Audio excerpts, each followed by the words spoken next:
Robar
Rakhuma देवी वर तो हा विठ्ठल बरवा तो हा माधव बरवा तो हा माधव बरवा तो हा माधव बरवा सर्व सुखाचे आगर बाप रखुमा देवी वर तो हा विठ्ठल बरवा तो हा माधव बरवा तो हा माधव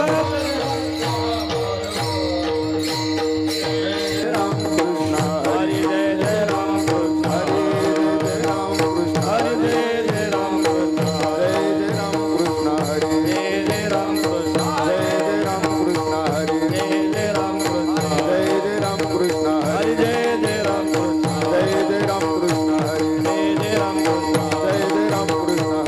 जय राम कृष्ण जय राम कृष्ण हरे जय जय राम कृष्ण जय राम राम जय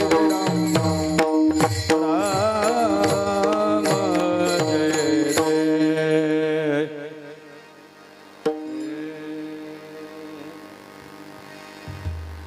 पवित्र सोवळी एक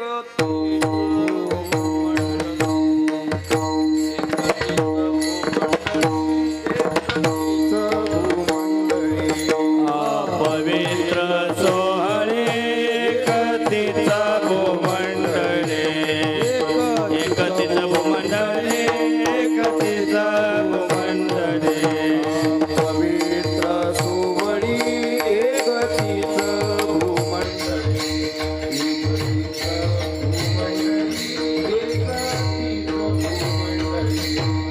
पवित्र सोहळे एकतीचा भूमंडळे एकतीच भूमंडळे एकतीच भूमंडळे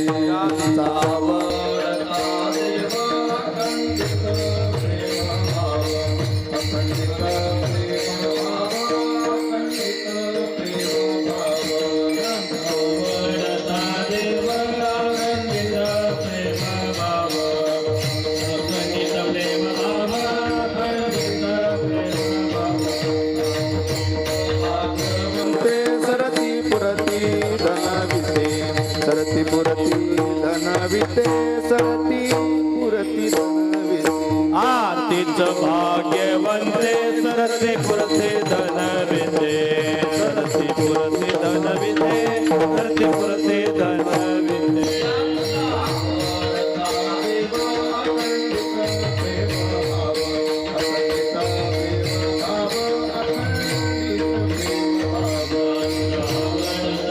अखंडित प्रेम भाव अखंडित प्रेम भाव अखंडित प्रेम भाव म्हणे देवा त्यांची केली पावे सेवा त्यांची पावे सेवा त्यांची केली पावे तुका म्हणे देवा त्यांची केले पावे सेवा त्यांची केले पावे सेवा त्यांची केले पावे सेवा तुका म्हणे देवा त्यांची केली पावे सेवा त्यांची केली पावे सेवा त्यांची केली पावे सेवा तुका म्हणे देवा त्यांची केले पावे सेवा त्यांची केले पावे सेवा त्यांची केले पावे सेवा ज्यांचा आवडता देव अखंडित प्रेम भाव अखंडित प्रेम भाव अखंडित प्रेम भाव ज्यांचा आवडता देव अखंडित प्रेम भाव अखंडित प्रेम भाव अखंडित प्रेम भाव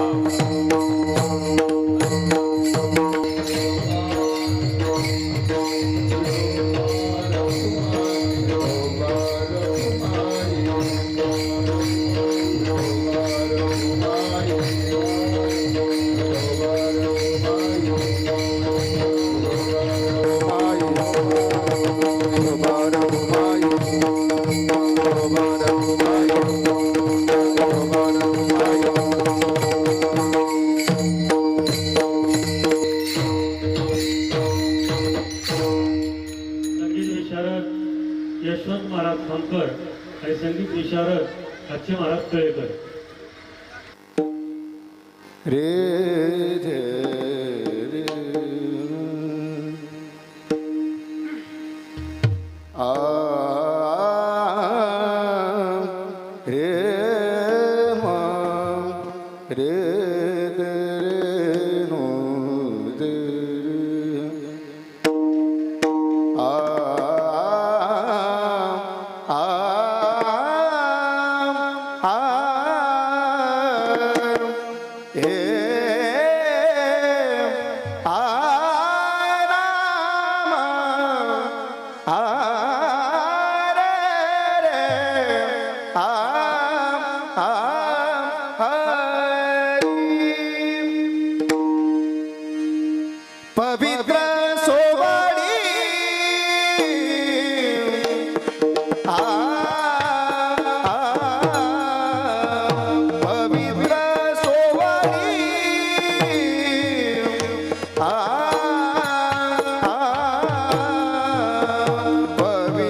पवित्र सोवळी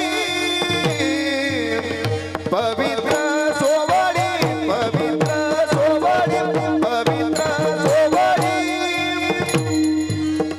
पवित्र सोवळी पवित्र सोवळी पवित्र सोवळी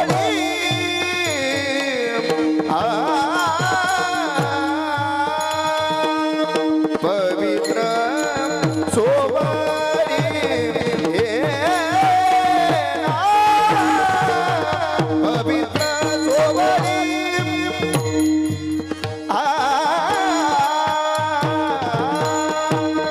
पवित्र सोहळी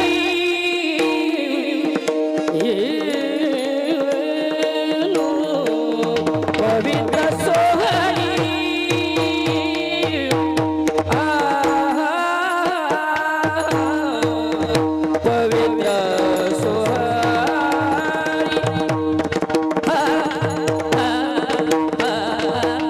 पवित्र सोहळी पवित्र सोहळी पवित्र सोहळी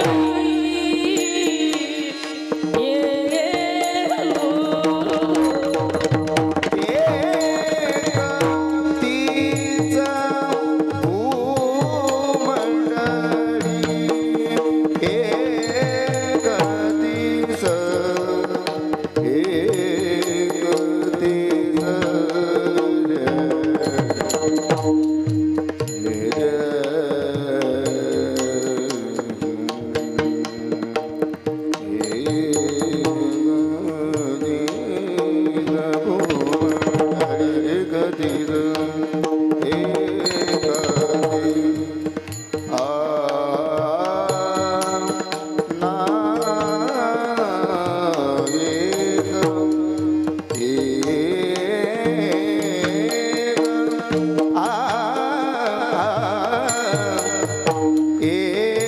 एकतीचा भूमंडळाचा आवडता देवा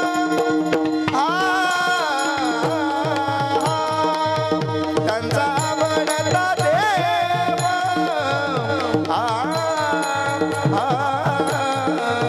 त्यांचा आवडता देवा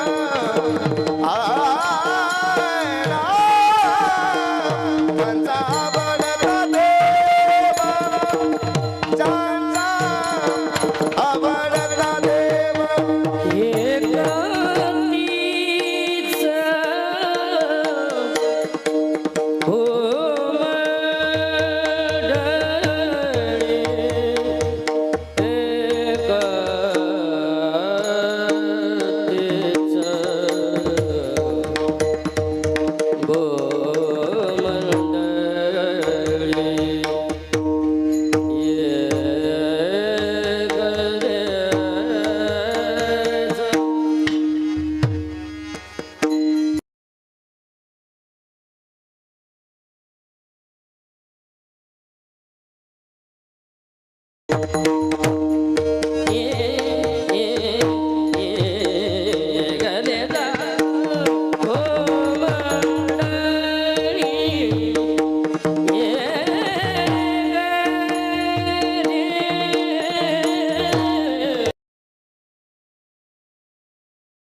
अखंडित प्रेमभाव तीच भाग्यवंते सरती पुरती धनविद्ये ज्यांचा वरता देव अखंडित प्रेमभाव तुका म्हणी देवा त्यांची केली पावे सेवा ज्यांचा आवडता देव अखंडित प्रेमभाव पांडुरंगा सर्व प्रथम पांडुरंगा करो प्रथम नमन पांडुरंगा सर्व प्रथम पांडुरंगा करो प्रथम नमन दुसरे चरण संताची या दुसरे चरण संताची या. दुसरे चरण संताची या.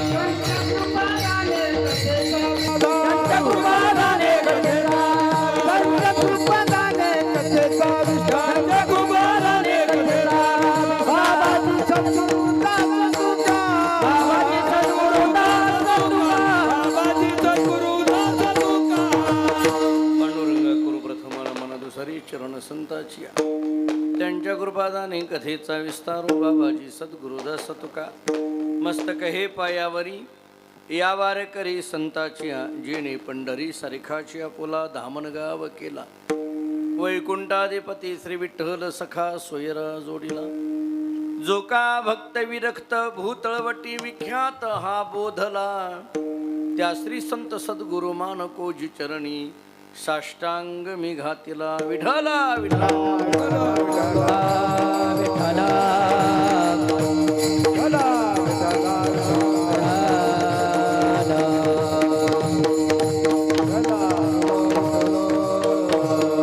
पवित्र सोवळी एकतीच भूमंडळी ज्यांचा आवडता देव अखंडित प्रेमभाव प्रस्तुत कीर्तन रूपी सेवेकरिता म्हणजे निरूपणाकरिता प्राप्त असणारा भंग महान भगवत भक्त जगद्गुरु श्री संत तुकाराम महाराज यांचा अत्यंत प्रसिद्ध महत्त्वाचा संतांचं वर्णन करणारा संतांची लक्षणं सांगणारा गोड असा 4 चरणाचा अभंग आहे.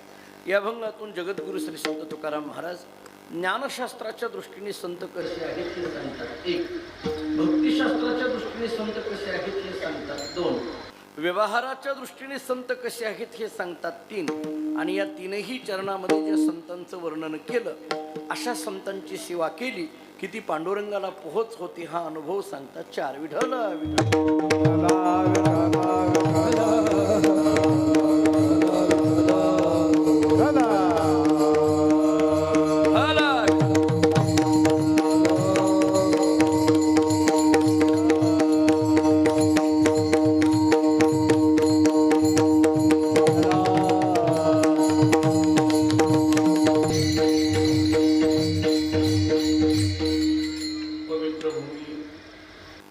हिवरा पहाडी या नगरीमध्ये भगवंताच्या कृपेने साधू संतांच्या आशीर्वादाने मच्छिंद्रगडाच्या या संस्थांच्या वतीने प्रतिवार्षिक असणारा हा नारळी उत्सव आणि या वर्षीचा हा 46वा नारळी उत्सव आपल्या गावामध्ये आपल्या सर्वांच्या सहकार्याने आणि गुरुजनांच्या आशीर्वादाने या ठिकाणी संपन्न होतो आहे. या गडाची मोठी परंपरा आहे, दिव्य परंपरा आहे. या गडाचे प्रमुख आदरणीय पूज्य श्री जनार्दन स्वामी महाराज या ठिकाणी स्वतः उपस्थित आहेत. त्यांच्या नेतृत्वामध्ये त्यांच्या मार्गदर्शनामध्ये हा नारळी उत्सव या ठिकाणी संपन्न होतो आहे. मागे एकदा महान भगवत भक्त स्वामी निगमानंदजी महाराज यांच्या उपस्थितीमध्ये एका वेळेला एका नारळी उत्सवामध्ये येण्याचा योग आला होता. त्याच्यानंतर पुनश्च एकदा या नारळी उत्सवामध्ये ही सेवा करण्याचं सद्भाग्य या ठिकाणी प्राप्त होत आहे.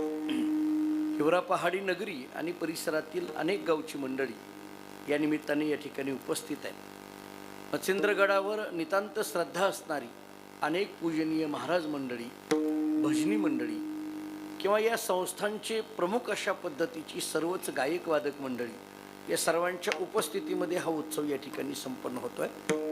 परमभाग्याने ही कीर्तनाची सेवा माझ्याकडे प्राप्त होते आहे. तसं गावात येईपर्यंत गाव कळत नाही इतकं गाव आता आहे. म्हणजे मी काही फार या भागामध्ये कधी येणं झालेलं नाही, फारसं नाही. थोडंफार कुठं आलो असेल मला आठवत नाही आहे, परंतु अगदी डोंगर दऱ्यामध्ये आतल्या आत इतक्या पद्धतीने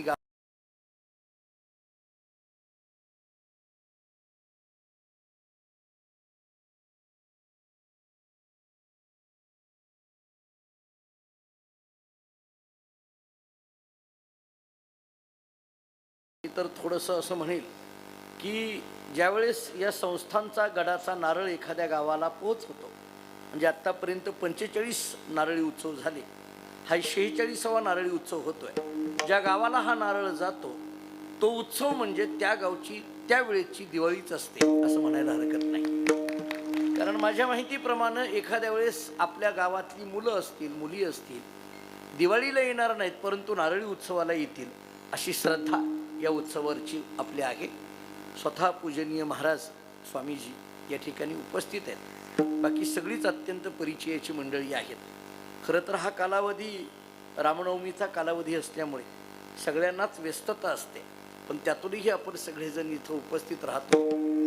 आषाढीमध्येच पूज्य स्वामीजी भेटण्याकरता पंढरपूरमध्ये आले आणि थोडंसं या कालावधीमध्ये माझ्या काही परंपरेच्या नियोजित कार्यक्रमामुळे मी स्वामीजींना थोडं नाही म्हणत होतो. माझी 3 दिवसाची प्रवचनमाला होती, पण स्वामीजी जेव्हा घरी आले तेव्हा त्यांनी तारीख मला विचारली नाही, आमच्या वडिलांना सांगितलं जयवंत महाराजांची तारीख द्या. आणि मग स्वामीजी वडिलांच्या समोर बोलले आणि मग वडिलांच्या आदेशाने आणि स्वामीजींच्या आदेशाने ही सेवा करण्याचं सद्भाग्य मला प्राप्त होत आहे. आपण नारळी उत्सवातली अत्यंत उत्साही सगळी मंडळी जगद्गुरू श्री संत तुकाराम महाराज या अभंगातून संत महात्म्यांचं जे यथार्थ वर्णन करतात त्याचा चिंतन आपल्याला करायचं आहे. विठाला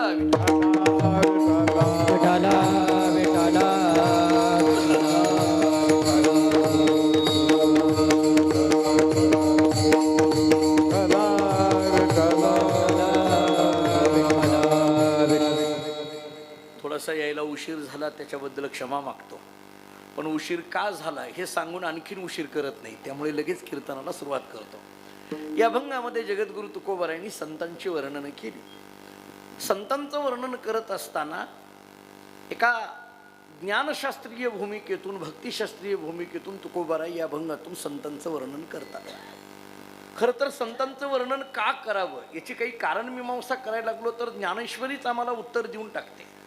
ज्ञानोबाराय आम्हाला त्याचं उत्तर असं देऊन टाकतात, तैसे हरपले आपण पे पावे, तै संता ते पाहता घेऊसावे, म्हणून वानावे ऐकावे तेची सदा. सर्वांच्या ऐकण्यातली पाठातली ओवी आहे. ज्ञानोबाराय बोलतात हरपले आपण पे पावे, तै संता ते पाहता घेऊसावे, म्हणून वानावे या शब्दाकडे एक लक्ष द्या, ऐकावे या शब्दाकडे एक लक्ष द्या, तेची सदा. ही ओवी सोडवायची असेल तर थोडं पाठीमागून सोडवत या. तेची सदा वानावे, तेची सदा ऐकावे. कुणीतरी ज्ञानोबारायांना विचारलं असेल संतांचं सतत वर्णन करा आणि संतांचं सतत वर्णन ऐका, पण कशा करता? ज्ञानोबारायांनी अगदी 3 शब्दामध्ये उत्तर देऊन टाकलं, हरपले आपण पे पावे याच्या करता. या ओवीचा सरळ सरळ जर अर्थ बघायला गेलो, आपली हरवलेली वस्तू आपल्याला प्राप्त करून घ्यायची असेल तर संतांचं वर्णन करा असा सरळ या ओवीचा अर्थ होतो. पण माझा एक प्रश्न आहे, आपली हरवलेली वस्तू आपल्याला प्राप्त करायची असेल तर संतांकडे चला, मान्य आहे, पण आपलं हरवलंय काय हे आपल्याला कळालं पाहिजे ना. आपलं हरवलंय काय हे कळालं पाहिजे.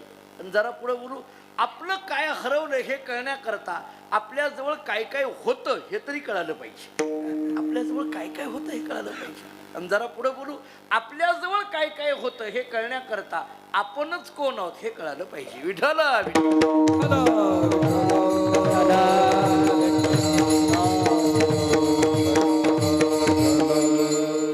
हरपणे या शब्दाचा अर्थ नेमकं काय करायचा? न्यायशास्त्राने काय अर्थ केला, वेदांतशास्त्राने काय अर्थ केला, त्याचे सगळे विस्तार करण्यात मी वेळ घेत नाही. परंतु या ओवीतून हरपले आणि आपण पे पावे, इथला आपण पे या शब्दाचा अर्थ आपल्याला, पावे या शब्दाचा अर्थ प्राप्त होणं. मी आपण सगळी वेदांतशास्त्राची अभ्यासक मंडळी आपण आहात.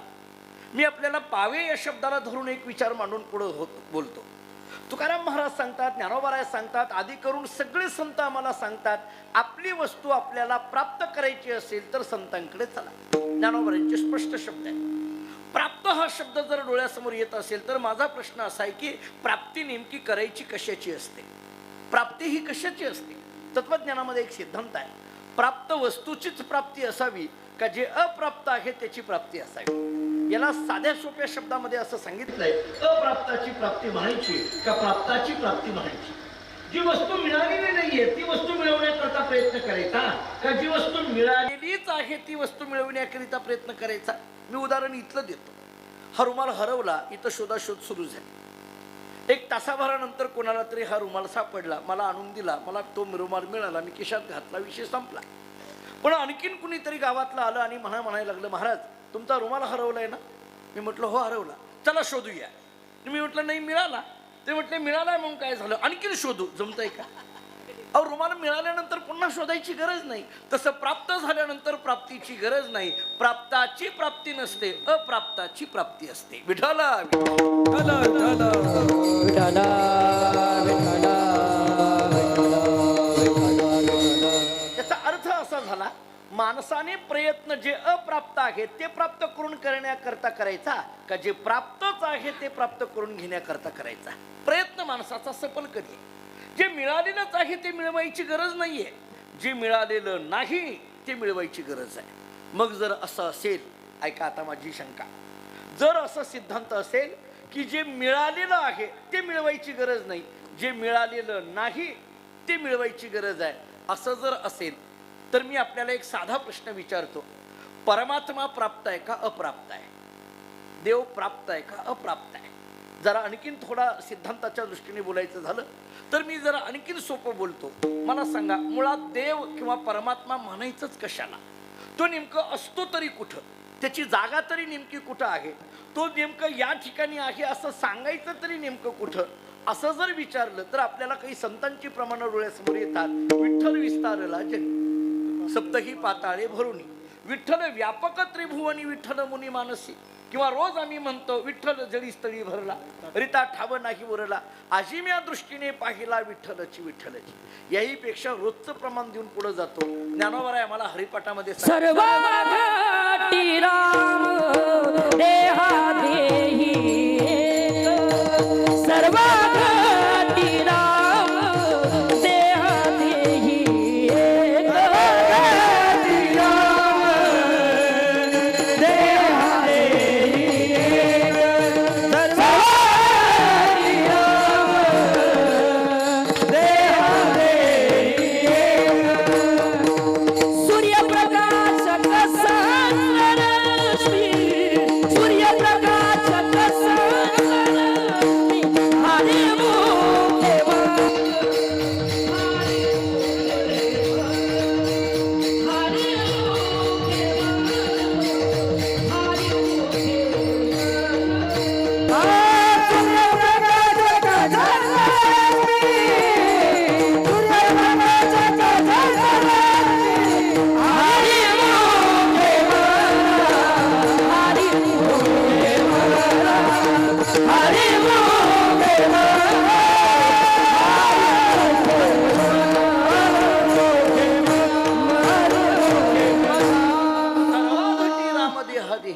सूर्यप्रकाशक सहस्ररश्मी.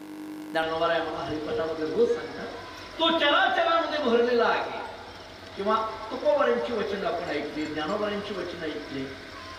ज्ञानेश्वरी आम्हाला सांगते जे जे भेटे भूत तेथे मानी जे भगवंत, ज्ञानेश्वरी आम्हाला सांगते.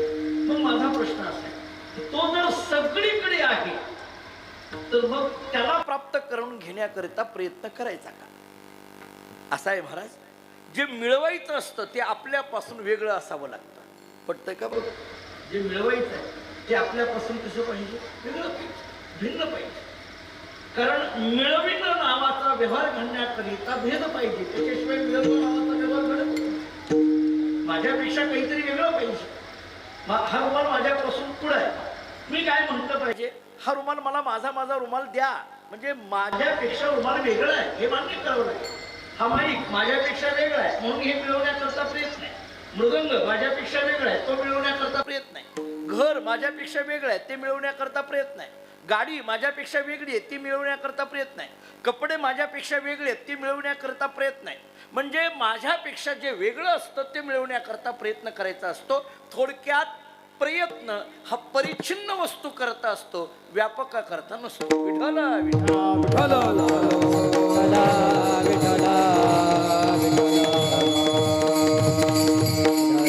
माझं बोलणं पटतंय का? पहा, जे परिच्छिन्न आहे, परिच्छिन्न या शब्दाचा अर्थ काही कालामध्ये आहे, काही कालामध्ये आहे किंवा काही देशामध्ये आहे, त्याला परिच्छिन्न म्हटलं जातं. परिच्छिन्न हा शब्द त्याच्याकरता आहे. मी आपल्याला आणखीन हे पटवून देण्याकरता दुसऱ्या पद्धतीने पटवून देतो.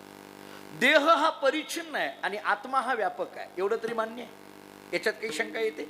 देह हा परिच्छिन्न आहे. का परिच्छिन्न म्हटलं? मी आज हिवऱ्यामध्ये आहे, आपल्या गावामध्ये आज आहे, मी कीर्तनाला आलोय, मी इथं आहे, मी आत्ता इथं आहे, कीर्तन मी इथं आहे म्हणजे मी माझ्या गावी आहे का? आता जर मी इथं असेल तर मी माझ्या गावी आहे का? नाही. कीर्तन झाल्यानंतर मी माझ्या गावी आता गेलो म्हणजे उद्या मी माझ्या गावी गेलो तर मग मी इथं असेल का? नाही. म्हणजे मी जर इथं असेल तर माझ्या गावी नाही, मी जर माझ्या गावी असेल तर इथं नाही, हे माझ्या देहाच्या संबंधाने बोलता येतं. आता मला सांगा, परमात्मा इथं आहे आणि तिथं नाही असं म्हणता येईल? परमात्मा नाही, तुमच्याच गावात फक्त देव आहे असं म्हणता येतं? तुमच्याच गावात फक्त परमात्मा आहे असं म्हणता येतं? नाही म्हणता येत. का? कारण तो व्यापक आहे. आता माझा प्रश्न असा आहे, व्यापक असेल तर त्याला मिळविण्याकरिता प्रयत्न करायची गरज नसते, कारण प्रयत्न हा परिच्छिन्न करता असतो, व्यापका करता नाही. मग जर व्यापका करता जर प्रयत्नाची गरज नसेल, कारण व्यापका करता प्रयत्न करावा तर ते आपल्यापासून वेगळं पाहिजे ना, तर आम्ही प्रयत्न करायला जाऊ. ते जर आमचं स्वरूप किंवा आम्ही म्हणेल त्या ठिकाणी तो आहेच आहे, तर त्याला मिळवण्याकरता प्रयत्न करायचा कसा काय? आता माझी शंका काय आहे लक्षात घ्या. जर व्यापका करता प्रयत्नाची गरज नसेल तर मग एकनाथ महाराजांनी आम्हाला असं का म्हणावं, हरिप्राप्तीसी उपाय धरावे संताचे पाय, असं का म्हणावं? हरी तर व्यापक आहे, हरी हा व्यापक आहे, हरी परमात्मा तो व्यापक आहे. मग जर व्यापक असेल तर त्याच्या प्राप्तीचा उपाय नाथ महाराजांनी संतांचे पाय धरावे असं का म्हणावं लागलं? याचा अर्थ एकनाथ महाराजांना इथं सांगायचा असलेला प्राप्ती नावाचा शब्द वेगळा आहे आणि आम्हाला सांगत असलेला प्राप्ती नावाचा शब्द वेगळा आहे. विठ्ठल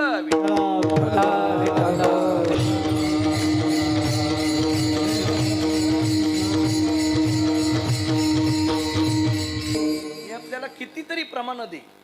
महाराजांचीच भाषा आहे, एकदेशी जीवकळा हा सकळा सोयवा. तुकोबाराय बोलतात, जीवकळा एका देशामध्ये आहे आणि हा म्हणजे परमात्मा हा व्यापक आहे. मग व्यापक असेल तर त्याच्या प्राप्तीचा उपाय सांगायची गरज काय पडली? जर तुम्ही परमात्मा व्यापक आहे एका बाजूला म्हणता आणि एका बाजूला त्याच्या प्राप्तीचा उपाय सांगता, याचा अर्थ जे व्यापक आहे आणि पुन्हा प्राप्ती सांगत असाल तर एकतर त्याला परिच्छिन्न म्हणावं लागेल किंवा प्राप्ती हा शब्द तरी काढावा लागेल. माझं बोलणं उदाहरण देऊन पटून झालं आहे. मी जरी अगदीच वेदांतातल्या मूळ विषयाकडे जरी आरंभाला आलेलो असलो तरी मी हा विषय, मी याचं कारण असं आहे, मी जिथं सेवा करतोय याची जाणीव मला आहे. मी फक्त हिवरा नावाच्या एका गावामध्ये कीर्तन सेवेकरता आलो नाही. ही सेवा मी मच्छिंद्रगडाच्या किंवा मच्छिंद्रनाथांच्या समोर सेवा करतोय अशी माझी श्रद्धा आहे, अशी माझी श्रद्धा आहे. आणि म्हणून ही सेवा कुठल्या तरी एखाद्या खेडेगावामध्ये मी करतोय असं माझं म्हणणं नाहीये. एरवी जर तुम्ही मला कीर्तनाला बोलवलं असतं, एरवी या नारळी उत्सव सोडून जर कीर्तनाला बोलवलं असतं तर मी असल्या वेदांताच्या चर्चेत आलो नसतो. मी लगेच अगदी आरंभाला अशा वेदांताच्या चर्चा म्हणण्याच. परंतु ही एका संस्थांचा कार्यक्रम आहे आणि एका प्रासादिक जागेवरचा कार्यक्रम आहे, म्हणून मी या भूमिका आपल्यासमोर मांडायला मी याची उदाहरणं देऊन जाणार आहे आणि अगदी सोपं करून पटवून पुढे जाणार आहे. माझा मुद्दा असा होता की परमात्मा व्यापक आहे तरी सुद्धा संतांकडे जा, का तो प्राप्त करून घेण्याकरता संतांकडे चला असं नाथरायांनी आम्हाला सांगायची काय गरज आहे? ज्ञानोबारायांनी तरी आम्हाला ते मिळवण्याकरता संतांकडे चला असं म्हणायची काय गरज आहे? मी आपल्याला त्याच्यात एक साधं उत्तर देऊन पुढे जातो. ऐका, खरं पाहायला गेलं तर परमात्मा प्राप्तच आहे, परंतु तो प्राप्त नाही असं वाटायला लागलं म्हणून प्राप्तीचा उपाय सांगावा लागला.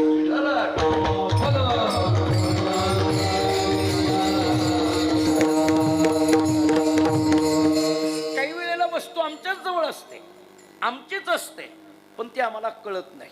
मी ऐकण्यातली प्रमाण देतो म्हणजे कळेल. जुनाड जुगादीचे नाणे बहुता काळाचे ठेवणे, लोपले होते पारिकपणे, हवा जळली चुकविला, लोपले म्हणजे ते झाकलेलं होतं, आमचंच आहे पण आज आम्हाला मिळालं. तुका म्हणे होता ठेवा,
ठेवा तो या भावास हा पुण्याचा आमचाच आहे, आमच्या जवळ आहे, पण ते आम्हाला कळालं नाही. कुणीतरी आम्हाला कळून गेलं नाही. कळालं. मी उदाहरण दिलं, सोपं उदाहरण ऐका. माणसं सकाळच्या वेळेला फिरायला जातात आणि इकडे त्याला मॉर्निंग वॉक वगैरे म्हटलं जातं. ते सकाळी फिरायला जातात. एका गावी एक मनुष्य असं सकाळी फिरायला निघाला. दोघंच नवरा बायको घरामध्ये. ती माई माऊली सकाळ सकाळ स्वयंपाकघरात काही कामं करत होती आणि हा गेला फिरायला. फिरून माघारी आला. फिरून माघारी आल्याबरोबर आंघोळ करावी की नाही. अलीकडे माणसं आंघोळच लवकर करत नाही. का करत नाही कोणास ठाऊक. बघा बसला पेपर वाच. पूर्वी आता ही जुनी मंडळी आहेत, सगळे आदरणीय स्वामीजी बस उभा आहेत स्वतः. जुनी मंडळी आपण आहात. पूर्वी आपल्याकडे एखाद्याच्या घरी सकाळी 8 वाजता जरी गेलो तरी जवळजवळ स्नान वगैरे पूजा आटपून स्वयंपाक झालेला असायचा. भाकरी बांधून त्या घरातला मागं शेताकडे निघायला असायचा. ही स्थिती असायची. पण आता अलीकडल्या काळामध्ये अशी परिस्थिती आहे की आपण जरी एखाद्याच्या बाहेर बघितलं, मला त्याचा काही परिणाम होईना, तुम्ही का तिकडे लक्ष द्यायला. मला असला काही परिणाम होत नाही. यांना विचारा. विठाला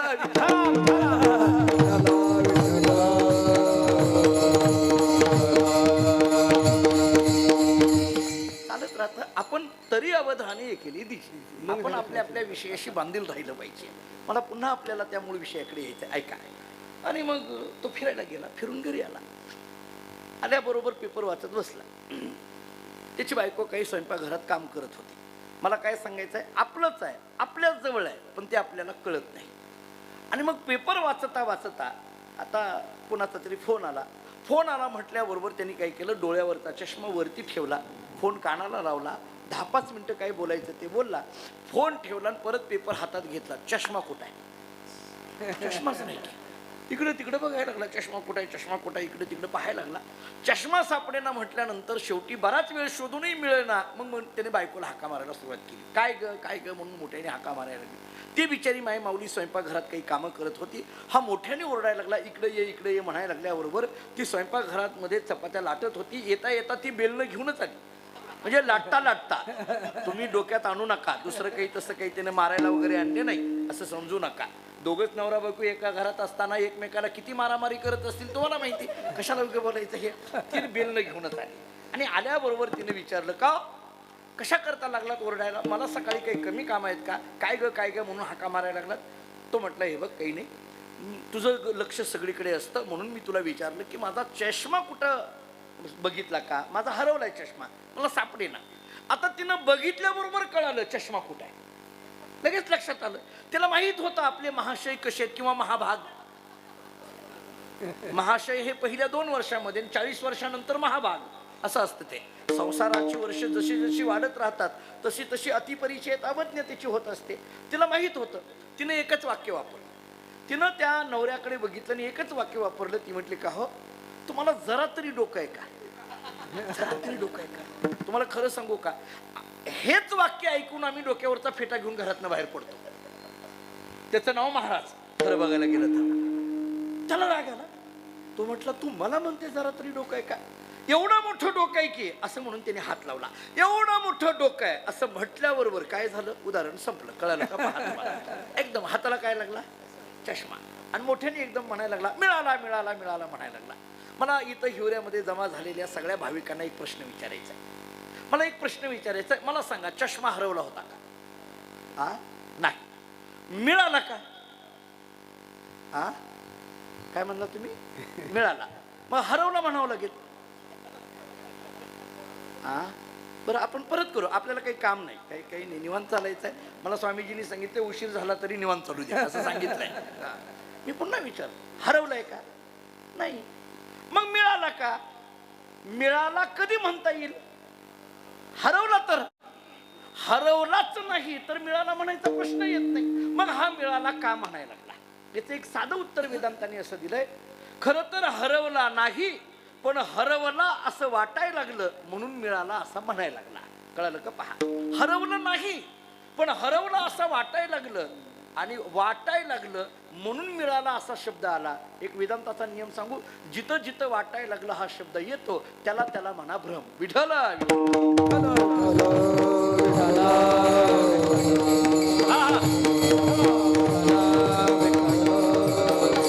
शास्त्र सांगतं, अतस्मिन् तद्बुद्धी ही अध्यासः. ब्रह्मसूत्रामध्ये जगद्गुरु आद्य शंकराचार्यांनी लक्षणच केलंय, अतस्मिन तद्बुद्धी ही अध्यास हा, तसं नसून तसं वाटणं याला अध्यास म्हटलं जातं. आता थोडं पुढे चला. आणि मग म्हणजे चष्मा त्याचाच आहे, त्याच्याच जवळ आहे, पण हे कळवून देण्याकरता कोणातरी तिसऱ्याची गरज पडली.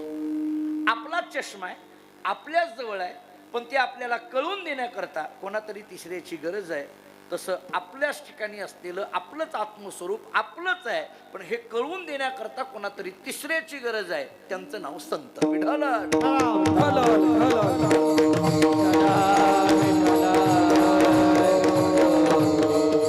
ज्ञानेश्वरीतली प्रसिद्ध ओवी देतो, ते ज्ञान पैगा भरवी जरी मनी अति अनावी तरी संता या भजावे सर्वस्वेशी. ज्ञानोबा आपल्याला सांगतात, ते ज्ञान प्राप्त करायचं असेल तर संतांकडे चला. आता याचा अर्थ आत्मस्वरूपाच्या ज्ञानाकरता संतांकडे चला. रोजच्या ओव्या किती देता येतील? गुरुतीर्थ ज्ञान, ज्ञानी आत्मदर्शन, दर्शनी समाधान, अतिजयसी.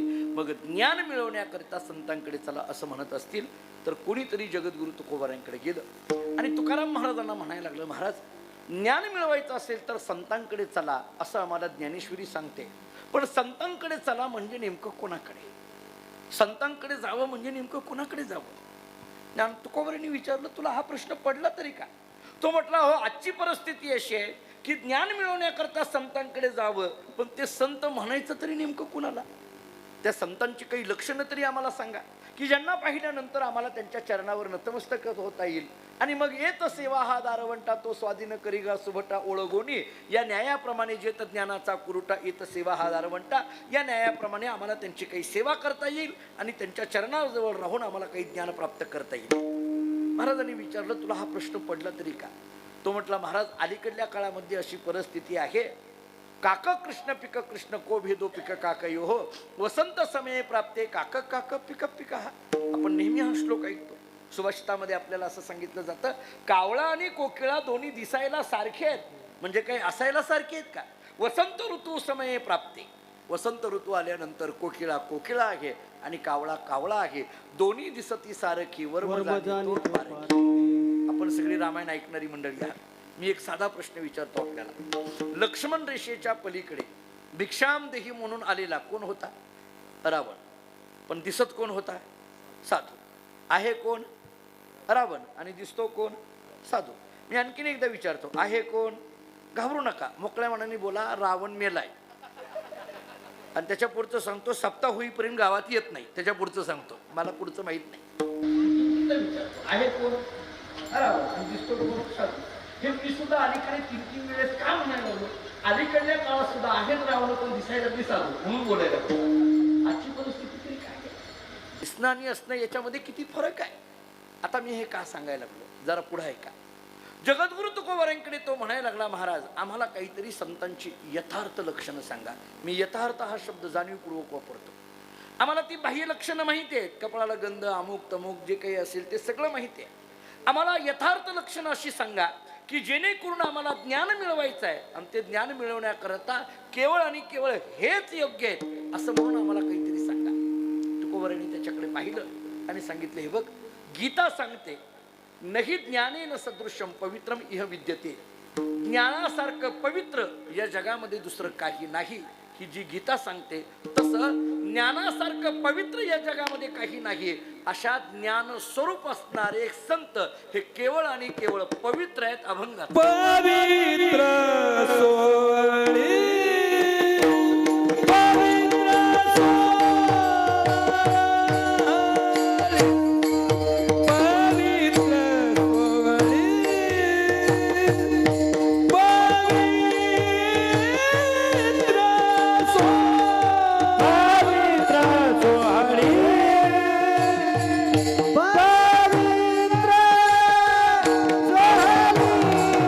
सोहळी,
पवित्र सोवळी एक तीच भूमंडळी.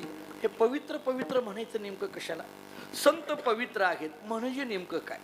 बऱ्याचदा पवित्र हा शब्द आपल्याही मुखातून येतो. हे पवित्र आहे, ते गाव पवित्र आहे, ते तीर्थ पवित्र आहे, ती व्यक्ती पवित्र आहे. पण पवित्र म्हणायचं कशाला? गमतीने सांगू, काही काही लोक अशी गमतीने उत्तर देतात, आंघोळ केली की झालो पवित्र म्हणतात. आंघोळ केली की पवित्र होत नाही. काही काही म्हण त्याच्याही पुढची. आता आपल्या भागात नसेल असं, पण काही फळावरची आमची गावं आहेत. आता अक्षय महाराजांना माहीत आहे, काही परंपरेतली गावं आमची आहेत. एका गावाला मी 7 दिवस होतो महाराज, आमच्या फळावरचं गाव. आता पूर्वीच्या काळामध्ये काही फार कार्यक्रमाची घाई नव्हती, गर्दी नव्हती. 8-8 दिवस राहणं व्हायचं. मी त्या गावात राहिलो. रोज भजन असायचं त्या गावात. आपल्या गावातलंच पंचवटीचं भजन, रोज भजन. एके दिवशी एक भजनी आलाच नाही, भजन करणारा भजनी आलाच नाही. आणि भजनी आला नाही म्हणून मी दुसऱ्या दिवशी विचारलं त्यांना, का हो तुम्ही काल कसं काय आला नाही? ते म्हणले नाही नाही आलो नाही. मी म्हणलं मी तेच विचारतोय, का आला नाही? ते म्हणते नाही नाही आलो नाही. अहो म्हटलं नाही नाही आलो नाही बरोबर आहे, पण का आला नाही? त्यांनी मला एकदम उत्तर दिलं. ते म्हणते नाही महाराज काल मंगळवार होता. मी म्हटलं ठीक आहे की, पण मंगळवारी भजन करून असं कुठं सांगितलं? नाही नाही मंगळवार होता. 3-4 वेळेस म्हटल्यानंतर माझ्या लक्षात आलं ही मंगळवारी कुठल्या भजनाला गेलता. कळालं का बघा? मी इतका विचित्र. मी त्याला पुढला प्रश्न विचारला. मी म्हटलं मग आज कसं काय आलात? ते म्हटलं आंघोळ करून. उदाहरण संपलं. कळालं का? पहा, असं होत असतं का महाराज? आंघोळ केली म्हणजे इतकं पद्धतीने साधी आपल्यातली ती भूमिका निघून जात असते का? त्यामुळे सामान्य पद्धतीने आंघोळ करणं म्हणजे पवित्र नाही, त्याला भावी शुद्धी म्हणा, पण पवित्र हा शब्द त्याही पेक्षा वेगळा आहे. विठ्ठल देशतः पवित्र. ज्या देशामध्ये संतांचा अवतार आहे, ज्या देशामध्ये ऋषींची तपश्चर्या आहे, आणि ज्या देशामध्ये नद्यांचा प्रवाह आहे, त्याला देशतः पवित्र म्हणा. पवित्रते मूळ पावनत्व देश येथे हरीचे दास जन्म. काय काय झालं? 2 झालं. कालतः पवित्र, देशतः पवित्र. आता तिसरं सांगतो, कुलतः पवित्र. कशाला म्हणायचं? संतांच्या कुळामध्ये एखाद्याचा जन्म झाल्यानंतर त्या व्यक्तीच्या ठिकाणी येणारा जो पवित्रपणा आहे त्याला कुलतः पवित्र म्हणा. थोडं स्पष्ट बोलायचं झालं तर, तुम्ही ज्यावेळेस एखाद्या महाराजांच्या पाया पडता किंवा तुम्ही ज्यावेळेस आमच्या पाया पडता, आम्हाला नमस्कार करता, जरा अगदी स्पष्ट सांगतो, तो नमस्कार आम्हाला नसतो. आम्ही ज्या परंपरेत जन्माला आलो त्या परंपरेला तो नमस्कार असतो. तो नमस्कार त्या व्यक्तीला नाही, तो व्यक्ती ज्या गादीवर आहे, तो व्यक्ती ज्या परंपरेत आहे त्या परंपरेला, त्या गादीला तो नमस्कार असतो. याला कुलतः पवित्र म्हणा. किती गोष्टी झाल्या? 3. कालतः, देशतः, कुलतः. आता 4थी गोष्ट सांगतो, संस्कारतः पवित्र. संतांच्या सहवासात आल्यानंतर त्यांच्या संस्काराने येणारा पवित्रपणा याला संस्कारतः पवित्र म्हटलं जातं. जगद्गुरु आद्य शंकराचार्य मंडन मिश्रांना भेटण्याकरता त्यांच्या गावी गेले आणि मग घर सापडेना. एका माणसाला विचारलं मंडन मिश्रांचं घर कुठं आहे? त्या सांगणाऱ्यांनी सांगितलं एक काम करा, ज्या घराच्या बाहेर 2 पोपट आहेत ते घर मंडन मिश्रांचं. आचार्यांनी सांगितलं अरे बाबा, अनेकांच्या घराच्या बाहेर 2 पोपट आहेत, कोणतं घर मंडन मिश्रांचं? ऐका, त्या माणसांनी सांगितलं गुरुजी, ज्या घराच्या बाहेरचे 2 पोपट स्वतःप्रमाण्यवाद आणि परतप्रमाण्यवाद ही वेदांताची चर्चा करतात ते घर मंडन मिश्रांचं आहे. लक्षात आलं? मंडन मिश्रांच्या दारातला पोपट सुद्धा वेदांताची चर्चा करतो. आमच्या दारातला पोपट यात काय संशय, एवढंच म्हणतो. आता त्या गोष्टी सांगत बसत नाही, पण इतकी विचित्र परिस्थिती. पण मंडन मिश्रांच्या दारातला पोपट जर तत्वज्ञानाची चर्चा करत असेल तर याला संस्कारतः पवित्र म्हणा. किती गोष्टी झाल्या? 4. कालतः, देशतः, कुलतः, संस्कारतः. आता 5वी गोष्ट सांगतो, संबंधतः पवित्र. मी महाराजांचं प्रमाण देतो, पुनीत केले विष्णुदासी संगे आपोलिया दोषी. मी आपल्याला अगदी ज्ञानोबाराय तुकोबारायांची चरित्र समोर ठेवतो. मला सांगा, खरं पाहायला गेलं तर दगड म्हणजे त्याच्यामध्ये काय विशेष असतं, पण ज्ञानोबाराय त्या भिंतीवर बसले की चालविली जड भिंती. याचा अर्थ काय? आजही तो दगड किंवा ती भिंत पवित्र आहे. आपण सगळी वारकरी अशा श्रद्धेचे आहोत. आळंदीमध्ये गेल्यानंतर नागी ज्ञानोबारायांच्या समाधीचं दर्शन झालं तर त्या भिंतीच्या चौकामध्ये जातो, त्या भिंतीच्या पाया पडतो आणि आपण असं समजतो की ज्ञानोबारायांचं दर्शन झालं. आजही 700 वर्ष झालं ती भिंत पवित्र आहे. याला म्हणा संबंधतः पवित्र. विठ्ठला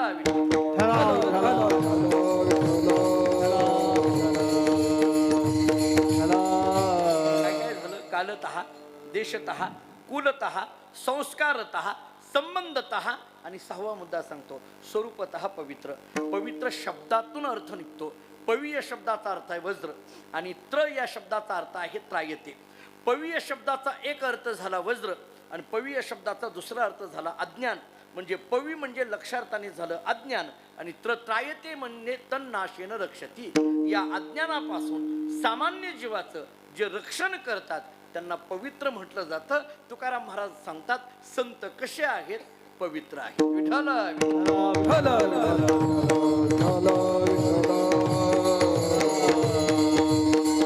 संत पवित्र आहेत. एवढ्यावर तुकोबाऱ्या थांबत नाहीत. पुढचा शब्द फार गमतीचा आहे. पवित्र पुढं काय सोवळी. हा शब्द पहा जरा. सोवळी म्हटलंय बरं का, सोहळी नाही सोवळी. काही काही गावामध्ये आपण गेल्यानंतर ग्रामीण भाषेमध्ये फार गमतीचं बोलतात, सवळं म्हणतात बघा. तुम्हाला आठवतंय का बघा सवळं.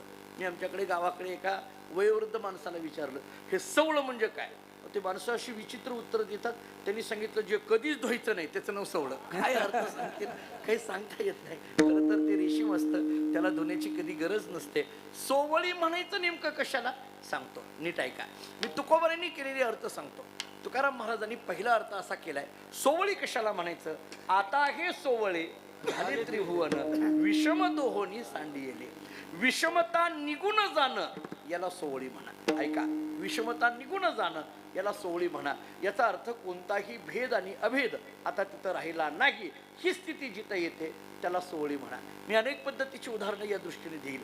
खरं तर सगळीकडे बघितल्यानंतर जग पाहता दिसे विषम परी विषमे देके समब्रह्म तेची समदर्शी परम हा गुणनिरूपम होईतो. जगामध्ये सगळीकडे विषमता आहे, पण त्या विषमतेच्या ठिकाणी सुद्धा ज्यांनी समता पाहिली त्याला खऱ्या अर्थाने सोवळं म्हटलं जातं. मी आपल्याला याच्याकरता अनेक पद्धतीची उदाहरणं देऊन जाता येतील. परंतु अंतःकरणातली ज्या पद्धतीची दृष्टी असते त्या पद्धतीची सृष्टी तयार होत असते. मी आपल्याला उदाहरण देईल. चाकू एका डॉक्टरच्या हातामध्ये आणि चाकू एका गुन्हेगाराच्या हातामध्ये. डॉक्टर त्या चाकूने ऑपरेशन करून कोणाचा तरी जीव वाचवतात. गुन्हेगार त्या चाकूने कोणाचा तरी खून करतो. त्याच्या चाकूचा काय दोष आहे, चाकूकडे बघणाऱ्याचा दोष आहे. याचा अर्थ जशा पद्धतीची दृष्टी तशा पद्धतीची सृष्टी असते आणि म्हणून सगळी समान सृष्टी वाटणं याला खऱ्या अर्थाने सोवळं म्हणा. संत कसे आहेत सोवळी एक अर्थ झाला. मी आणखीन एक अर्थ सांगतो. महाराजांचंच प्रमाण आहे. नाही त्या विटाळ अखंड सोवळा उपाधी वेगळा जाणीवेच्या. महाराज सांगतात जिथं कोणता विटाळ नाही त्याला सोवळं म्हणा. दोन गोष्टी झाल्या. विषमता नाही त्याला सोवळं म्हणा, विटाळ नाही त्याला सोवळं म्हणा. आणखीन एक तिसरा अर्थ महाराजांनी सांगितला, उपाधी वेगळा तुका राहिला सोवळा. महाराज सांगतात जे उपाधीपासून वेगळं आहे त्याला सोवळं म्हणा. काय काय झालं बघा. विषमता नाही ते सोवळं, विटाळ नाही ते सोवळं, उपाधी नाही ते सोवळं. हे सगळे अर्थ बाजूला ठेवा. मी याहीपेक्षा एक विलक्षण अर्थ सांगतो. तुकोबारांचीच भाषा आहे. तुकोबाराय बोलतात सोवळा तो झाला अंगीकार देवे केला. तुकोबारांच्या शब्दात तुकाराम महाराज म्हणतात सोवळा कोणाला म्हणायचं, ज्याचा देवाने स्वीकार केला त्यालाच खऱ्या अर्थाने सोवळा म्हणा. विठ्ठल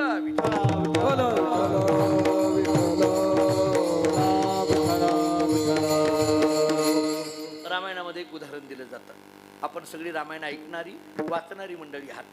रामचंद्र प्रभू वनवासाला असताना त्या दंडकारण्यातून जात असताना एके दिवशी सगळे ऋषी लोक प्रभू रामचंद्रांकडे आले. का आले सांगतो, नीट ऐका. त्या तळ्यामध्ये त्या जंगलामध्ये एक तळ होतं आणि त्या तळ्यातलं पाणी अशुद्ध झालंय असं त्या सगळ्या ऋषी लोकांना वाटायला लागलं. तळ्यातलं पाणी अशुद्ध झालंय, अपवित्र झालंय. का अशुद्ध झालं, कारण त्या ऋषी लोकांचं म्हणणं असं होतं की या जंगलामध्ये शबरी नावाची भिल्लणी आहे आणि शबरी नावाच्या भिल्लणीने त्या तळ्यातल्या पाण्याला स्पर्श केल्यामुळे तळ्यातलं पाणी अशुद्ध झालंय, अपवित्र झालंय. ऋषी लोक विचार करायचे या भिल्लणीचा स्पर्श झालाय ना पाण्याला, मग हे पाणी पिण्यायोग्य नाही, आपण पाणी प्यायचं नाही. आता काय करायचं. सगळे प्रभू रामचंद्रांकडे गेले. प्रभूंनी विचारलं बरं आहे का. म्हटले हो बरं आहे सगळं, फक्त एक काम करा. म्हटले काय. सगळ्या ऋषी लोकांनी सांगितलं प्रभू तळ्यातलं पाणी अशुद्ध झालंय, पिण्याची व्यवस्था आमची नाहीये. तुम्ही एक काम करा, आमच्या बरोबर चला, तळ्यातल्या पाण्याला स्पर्श करा, तुमच्या पायाचा स्पर्श करा. तुमच्या पायाचा स्पर्श झाला की तळ्यातलं पाणी शुद्ध होऊन जाईल, आमची पिण्याची व्यवस्था होईल. प्रभूंनी सांगितलं मी येण्याची गरज नाही. नीट ऐका, मी येण्याची गरज नाही. म्हटले का. तुम्ही यावं लागेल, त्याच्याशिवाय शुद्ध होणार नाही. प्रभू रामचंद्रांनी सांगितलं मी येण्याची गरज नाही. ऋषी लोकांना सांगितलं तुम्ही एक काम करा. ऋषी विचारलं काय? काही नाही म्हटलं. तळ्यातलं पाणी एका भांड्यात घ्या. बरं मग काय करू? त्या तळ्याच्या जवळ एक झोपडी म्हटली माहिती आहे.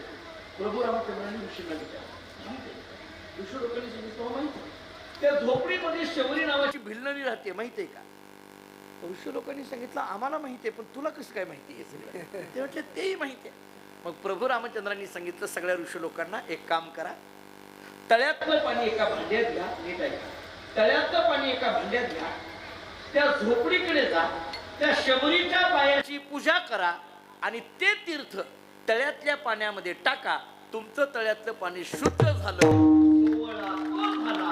अंगीकार देवीचे विठ्ठल.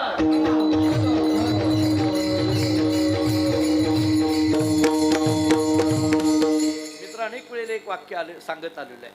प्रभू रामचंद्र रावणाचा वध करण्याकरता अवताराला आले हे जेवढं खरं आहे त्याही पेक्षा प्रभू रामचंद्र शबरी कोण आहे ही जगाला कळावी म्हणून अवताराला आले हे तितकंच खरं आहे. तुम्ही पहा ना, राम अवताराला आले नसते तर शबरी कळाली असते का आम्हाला?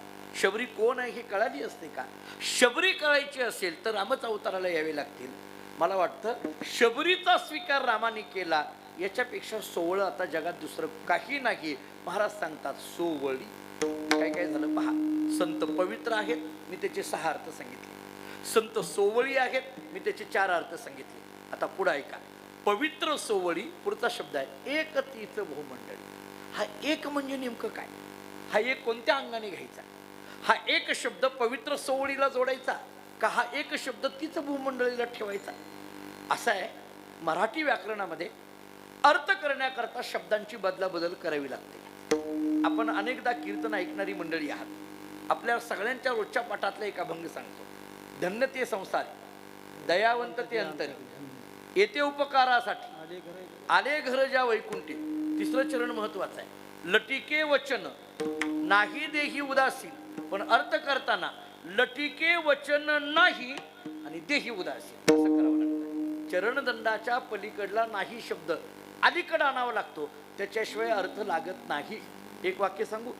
अर्थ करण्याकरता शब्दाची बदलाबदल करावी पण चाल म्हणताना शब्दाची बदलाबदल करू नये असं माझ्या तरी कानावर आहे. माझ्यापेक्षा आपण ज्येष्ठ मंडळी आहात.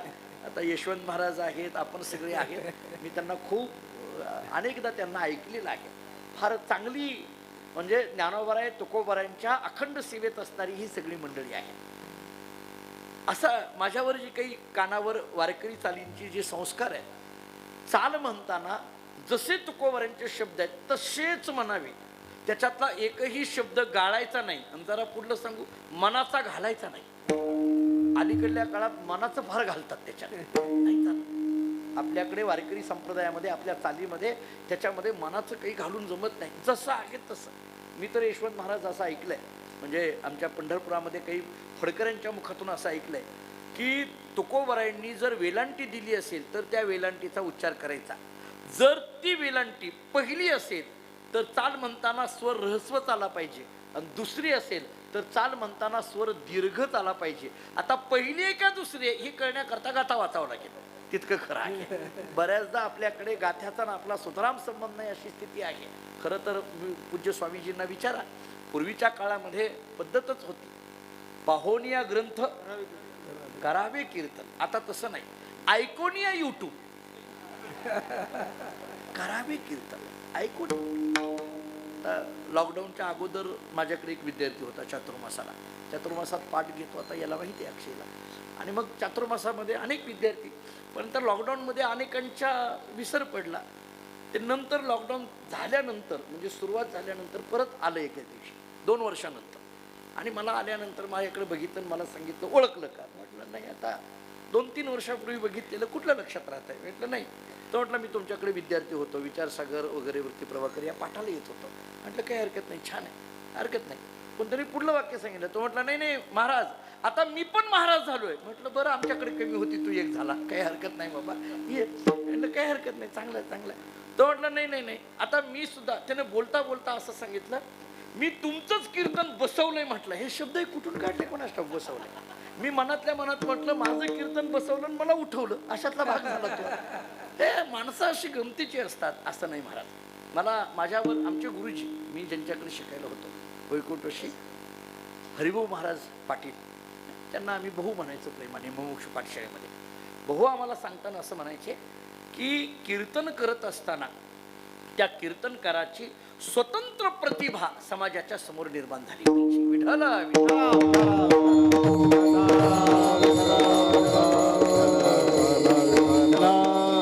कारण एकच अभंग असतो, त्या अभंगाकडे पाहण्याचा प्रत्येकाचा दृष्टिकोन वेगवेगळ्या अंगाने तयार होत असतो. अभंग तोच असतो. आता हा अभंग मी सोडविताना वेगळ्या पद्धतीने सोडवेल, आणखीन इथं सगळीच एक एकावनी वैरे महाराज मंडळी ते वेगळ्या पद्धतीने सोडवतील. एकाच अभंगाकडे पाहण्याची दृष्टी प्रत्येकाची भिन्न भिन्न असू शकते आणि त्याच्यातून वेगवेगळे भाव निघत राहतात. पाहतो एकच अभंग पण त्याच्यातून वेगवेगळे भाव निघत राहतात. आणि मला असं वाटतं की एकाच अभंगातून वेगवेगळे भाव काढावे. कीर्तनकारांनी भाव वाढवण्यापेक्षा भाव काढावे कीर्तनकारांनी, म्हणजे ते जरा बरं राहतं समाजाच्या दृष्टीने. वेगवेगळे त्याच्यातून काय नेमकं सांगायचं आहे, नेमकं तुकोबारांना काय अपेक्षित आहे, ज्ञानोबारांना काय अपेक्षित आहे, मान्य आहे. मी तर त्याहीपेक्षा पुढे बोलेन. या अभंगाचा असाच अर्थ आहे असं कुणीही धाडसाने सांगू शकत नाही, पण कमीत कमी या अर्थापर्यंत पोहोचण्याची दृष्टी तरी ज्ञानोबाराय तुकोबारांच्या कृपेने आपल्याला प्राप्त व्हावी. मला या अभंगातला जो एक शब्द आहे त्या एक शब्दाकडे आपल्याला घेऊन जायचं आहे. संत पवित्र सोवळी एक तीच भूमंडळी असं म्हणायचं का, पवित्र सोवळी एक तीच भूमंडळी असं म्हणायचं.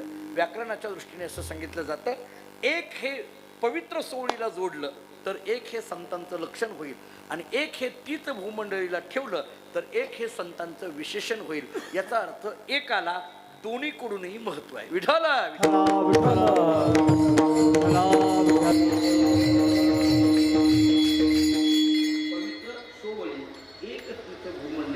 एवढंच नाही. महाराज सांगतात असे जे संत आहेत ते भक्तिशास्त्राच्या दृष्टीने कसे अभंगाचं दुसरं चरण ज्याचा आवडता देवा,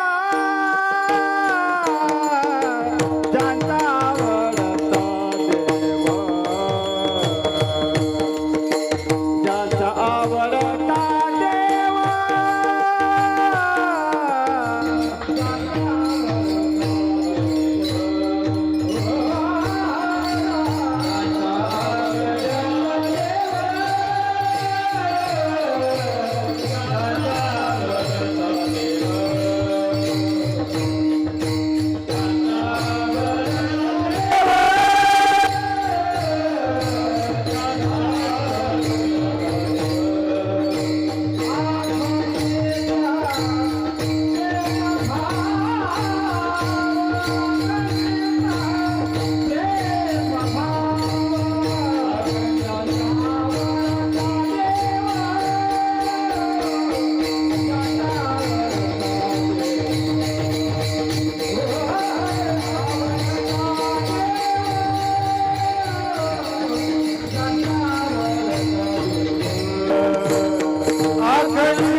मध्ये द्यायची आहे का? पवित्र सोवळी एकतीच भूमंडळी ज्यांचा आवडता देव अखंडित प्रेमभाव विढाला विढाला विठाला विठाला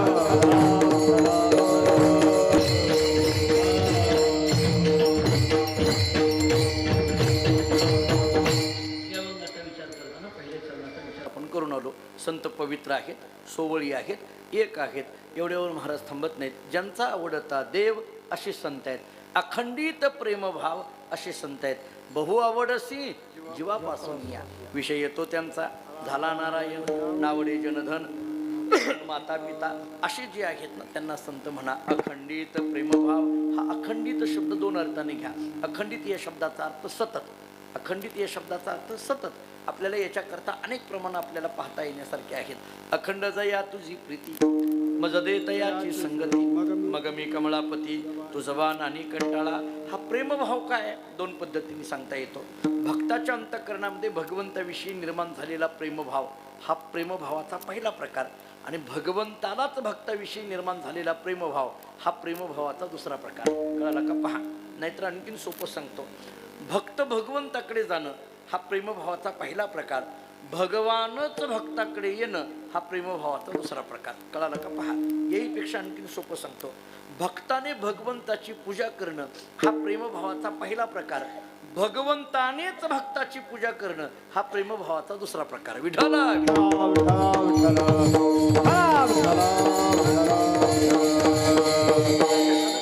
भक्तांनी देवाची पूजा करणं हे ठीक आहे हो, पण अशी स्थिती निर्माण होते की जिथं देवच भक्ताची पूजा करायला लागतो. महाभारतामध्ये एक छोटीशी कथा सांगितली जाते. काही नाही म्हणे, सकाळची वेळ होती. देवर्षी नारद मुनी द्वारकेमध्ये प्रगट झाले आणि प्रगट झाले आणि आल्याबरोबर आतमध्ये गेले, स्वयंपाकघराकडे गेले, मोठ्याने ओरडायला लागले, देव कुठे आहे, देव कुठे आहे, देव कुठे आहे, देव कुठे आहे. श्रीकृष्णाला मला एक बातमी सांगायची आहे, लवकर सांगा कुठे आहेत. स्वयंपाकघरात गेले, रुक्मिणी मातेजवळ गेले आणि विचारायला लागले कुठे आहेत देव. बरं, सकाळची वेळ. आता काही काही माणसं अशी असतात महाराज की त्यांना कधी कुणाच्या घरी जायचं याचं काही बंधनच नसतं. पण एरवी खरं तर आपण काही काही वेळेला बंधनं पाळतो. आपण कधी बरं आहो जाऊ द्या, मी जाण्याचं तर जाऊ द्या, फोन सुद्धा कधी करावे माणसाला कळावं. काही काही माणसं अशी विचित्र. एकदा रात्री मला 2 वाजता फोन आला. 2 वाजता माणूस घाबरून जातो. रात्री 2ला फोन आला. मी एकदम घाबरून उठलं आणि विचारलं का हो, काय झालं. काही नाही, 22 तारीख शिल्लक आहे का. 2 वाजता काय तारखा घेण्याची ही पद्धत आहे का. म्हणजे काही माणसाला त्याचं काही सुरसुतक राहिलेलं नाही. कधी कुठेही कशी. आता अलीकडे हे फोनच्या जमान्यामध्ये मी तर अनेकदा सांगतो, पूर्वीच्या काळामध्ये प्रत्यक्ष भेटून तारखा घेतल्या जायच्या, प्रत्यक्ष भेटून तारखा असायच्या. त्यामुळे काय व्हायचं, एकतर आम्हाला ती माणसं भेटायला आल्यामुळे आमच्या लक्षात यायचं की आम्हाला कुठल्या गावी जायचं आहे, आणि त्या गावातल्या लोकांच्या लक्षात यायचं की आपल्या गावी कोणते महाराज येणार आहेत. आता बऱ्याच वेळेला आम्हाला माहीत नसतं आम्हाला कोणाच्या गावात जायचं आहे, आणि गावकऱ्याला माहीत नसतं की आपल्या गावात कोण महाराज येणार आहे. प्रत्यक्ष भेटीगाठीच नाहीत अलीकडे. पूर्वी भेटून असायचं, फोनवर तारखा. बरं, ही फोनवरची गंमत अशी आहे महाराज, जन तारीख दिली ती भेटत नाही. हे काय का. बऱ्याचदा बघा माणसं अशी गमतीची. आमच्याकडे आमच्या भागामध्ये, बार्शी भागामध्ये एके ठिकाणी मी काल्याच्या कीर्तनाला गेलो. वडिलांनी मला पाठवलं, आमचं नियमाचं कीर्तन त्यांचं मला पाठवलं. मी गाडीतून उतरलो, 10-12 लोक माझ्याकडे बघत होती. एकही कुणी माझ्याजवळ येईना. या म्हणेना, बसा म्हणेना, मला कळेना. मी म्हटलं माझं गाव चुकलं यायचं का, यांनी मला महाराज आहे असं ओळखलं नाही, नेमकं झालंय काय. बरं, तसं काही नाही. महाराजकीला जेवढं लागतं तेवढं तरी माझ्याकडे आलेलं आहे. जेवढं आवश्यक आहे तेवढं तरी आलेलं आहे. तरी यांना काम आहे महाराज बाबा, कामाला या म्हणेना, बसेन म्हणेना. तेवढंच एकाच्या लक्षात आलं, हे आजचे कीर्तन काय. एकाने दुसऱ्याला सांगितलं, हे बघ सगळे कार्यकर्ते दिंडीला गेलेले, टाळकरी दिंडीला गेलेले, कोणी मंडपात नाही, महाराज तर कार्याच्या कीर्तनाकरता आलेले आहेत. बहुतेक म्हटले आता यांना कोणी ओळखणार नाही, तुझं घर जवळ आहे, चल घेऊन. त्या दुसऱ्यांनी काय उत्तर द्यावं. तो म्हटलं, हे बघ जन फोन केला ती बघून घेईल की आपल्याला काय घेणं देणं पडलंय. म्हटलं हे माणसं अशी गमतीची असतात, अंगावरची सगळी जबाबदारी झटकून देतात. मला मुद्दा असा मांडायचा आहे, कधी कधी कोणाच्याकडे कधी जावं, कधी कधी माणसाला काही नियम नसतात. भगवंताकडे जाण्याचा नियम देवर्षी नारद मुनींना काही नाही, ते कधीही जाऊ शकत होते. सकाळी गेले आणि रुक्मिणी मातेला विचारायला लागली, देव कुठे आहे. आता रुक्मिणी माता स्वयंपाकघरात काम करत होत्या, तरी एकदम उत्तर देऊन टाकलं, देव पूजा करतायत. यांनी विचारलं देव कुठे आहेत, आणि त्यांनी काय सांगितलं पूजा करतात. नारदजी हसायला लागले. रुक्मिणीने विचारलं काय झालं असायला. नारदांनी सांगितलं आईसाहेब आम्ही देवाची पूजा करणं ठीक आहे, पण देव कुठल्या देवाची पूजा करत असतील. रुक्मिणी मातेने सांगितलं मी आतापर्यंत कधी विचार केला नाही, पण मला माहित आहे की सकाळी आंघोळ झाली की ते देवघरात जाऊन बसतात, मग पूजा करतात का झोपा काढतात मला माहीत नाही. आपल्या घरात जसं बोलतात तसंच तिथं चाललंय, काय करतात माहीत नाही. नारदांनी विचार केला देव कोणत्या देवाची पूजा करतात बघावं, म्हणून नारदांनी देवघर उघडलं आणि आत डोकावून पाहिलं तर अगदी ते देवघरामध्ये वेगवेगळ्या मूर्त्या होत्या. भगवान सगळी सामुग्री घेऊन बसलेले होते आणि मग स्नान घालणं गंध लावणं चालू होतं. नारदांनी डोकावून बघितलं की कोणते देव आहेत, आणि एकदम नारदांना आश्चर्य झालं, कारण भगवंताच्या देवघरातल्या ज्या मूर्त्या होत्या त्या सगळ्या भक्ताच्या होत्या.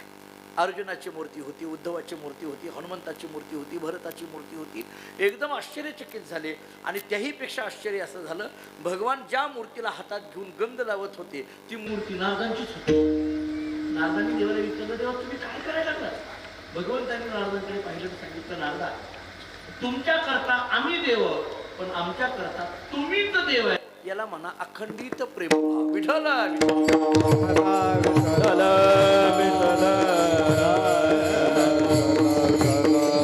ही स्थिती ज्यांच्याकडे आहे त्यांना संत म्हणा.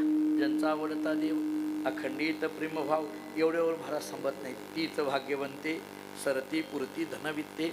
महाराज सांगतात सगळी भाग्य त्यांच्या चरणाजवळ आहेत. असे ऐश्वर्य संपन्न संत आहेत. किती ऐश्वर्य संपन्न. सोन्याचा पिंपळ अंगी रेडागुली त्यांच्या दारामध्ये सोन्याचा पिंपळ आहे. मी कधी कधी प्रश्न उपस्थित करत असतो. लोक बोलता बोलता म्हणतात की तुकाराम महाराज गरीब होते, तुकाराम महाराजांकडे पैसे नव्हते, तुकाराम महाराजांचं दिवाळं निघालं, किंवा तुकाराम महाराजांकडे संपत्ती नव्हती, किंवा तुकाराम महाराज अगदी दरिद्री होते असं लोक बोलतात. पण मला असं वाटायचं की तुकाराम महाराज किती ऐश्वर्य संपन्न होते. एक युक्तिवाद करू, एकच युक्तिवाद करतो, बारीक आहे का. छत्रपती शिवाजी महाराजांनी पाठवलेला सोन्याचा नजराणा जगद्गुरु तुकोबाराय जर माघारी पाठवत असतील तर तुकाराम महाराज किती श्रीमंत आहेत याचा विचार करा. समोर आलेलं माघारी पाठवणं याच्याकरता फार श्रीमंती लागते. हो, समोर आलेलं माघारी पाठवणं याच्याकरता फार श्रीमंती लागते. तुकोबाराय समोर आलेलं म्हणतात नको. आता अलीकडे आमच्यात काही काही लोक म्हणतात आम्ही घेत नाही, तुम्हाला कोणी देतच नाही तर घ्यायचा काही संबंध येत आहे. आपल्याला कुणीतरी द्यावं आणि मग ते नको म्हणावं याच्याकरता फार मोठी ताकद लागते. आणि म्हणून सरती पुरती धनवित्ते असे संत आहेत. किती गोष्टी झाल्या, 3 नीट ऐका. पवित्र सोवळी एकतीचं भूमंडळी असे संत आहेत. ज्यांचा आवडता देव अखंडित प्रेमभाव असे संत आहेत. तीच भाग्यवंते सरती पुरती धनवित्ते असे संत आहेत. आणि मग सरते शेवटी महाराज सांगतात अशा संतांची सेवा केली की ती पांडुरंगाला पोहोच होते अभंगाचं शेवट. तुका म्हणे देवा देवा तुका म्हणे देवा ओ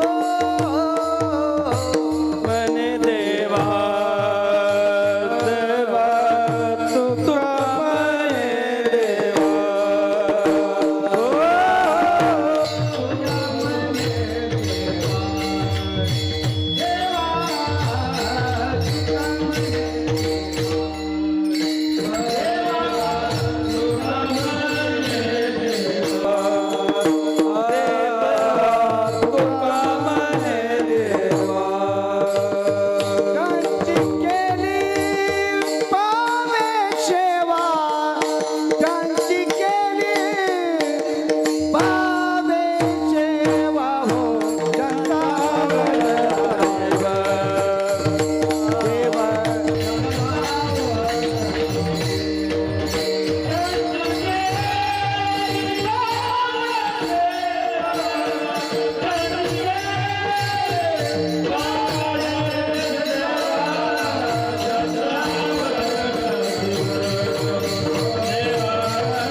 पावे सेवा. अन्वय असा करा त्यांची सेवा केली देवा पावे. हे त्यांची म्हणजे कोणाची. आतापर्यंत 3 चरणामध्ये ज्यांचं वर्णन केलं त्यांची. पवित्र सोवळी एकतीच भूमंडळी त्यांची. ज्यांचा आवडता देव अखंडित प्रेमभाव त्यांची. आणि तीच भाग्यवंते सरती पुरती धनवित्ते त्यांची सेवा केली देवा पावे. याचा सरळ सरळ अर्थ सांगतो. संतांची सेवा केली की ती देवाला पोहोच होते. याचा अर्थ देवाची वेगळी सेवा करायची गरज पडत नाही. जरा भक्तिशास्त्राला धरून एक वाक्य सांगतो. आपण संतांची सेवा केली की ती देवाला पोहोच होते याच्यात नवल नाही. आपण संतांची सेवा केली की देव आपल्या घरची सेवा करायला लागतो. संतांचे सुख झाले या देवा म्हणून सेवा करी त्यांची. पैठण जवळ आहे. आपण वारीला जाणारी मंडळी आहात. एकनाथ महाराजांच्या घरी भगवंतांनी 36 वर्ष कामं केली हा इतिहास आहे. गोरोबा काकांच्या अंगणामध्ये मडकी बनवण्याचं काम देवानी केलं हा इतिहास आहे. सावता महाराजांच्या शेतामध्ये अगदी वेगवेगळी शेतातली कामं देवानी करावी हा इतिहास आहे. मी ज्या परंपरेत जन्माला मानकोजी बोधले महाराज नाव आपण ऐकून असाल. पूज्य स्वामीजींना सगळं चरित्र माहीत आहे. पण मानकोजी बोधले महाराज एक जगद्गुरु तुकोबारांच्या समकारी नसलेली परंपरा. पांडुरंगाने बोध केला म्हणून बोधले आडनाव पडले. विठोनी एकांती बोधिले म्हणून जगी नाव बोधले. बोधला म्हणे देवा तू मज बोधिले आवडीने ठेविले नाम माझे. आमचं मूळ गाव धामणगाव बार्शी तालुक्यामध्ये महाराजांची संजीवन समाधी आहे. धामणगावहून पंढरपूरला मानकोजी बोधले महाराज प्रत्येक एकादशीला दिंडी घेऊन निघायचे. जात असताना पंढरपूरच्या जवळ एक मोहोळ नावाचा तालुका आहे, माहीत असेल तुम्हाला. त्या मोहोळ तालुक्यामध्ये एक पापरी नावाचं गाव आहे. तिथून ही दिंडी निघाली. त्या गावामध्ये एक संतू पवार नावाचा शेतकरी होता. तो सकाळी उठायचा आणि शेतात जायचा. त्याच्या बायकोचं नाव होतं गंगूबाई. ती पाठीमागून भाकरी घेऊन जायची. नेमकं मानकोजी बोधले महाराज पंढरपूरला दिंडी घेऊन निघाले. त्याच गावातून दिंडी निघाली. गंगूबाई आपल्या नवऱ्याकरता भाकरी घेऊन निघालेली होते. तिने विचार केला आपण तर कधी पंढरपूरला गेलो नाही, आपण कधी संतांची सेवा केली नाही.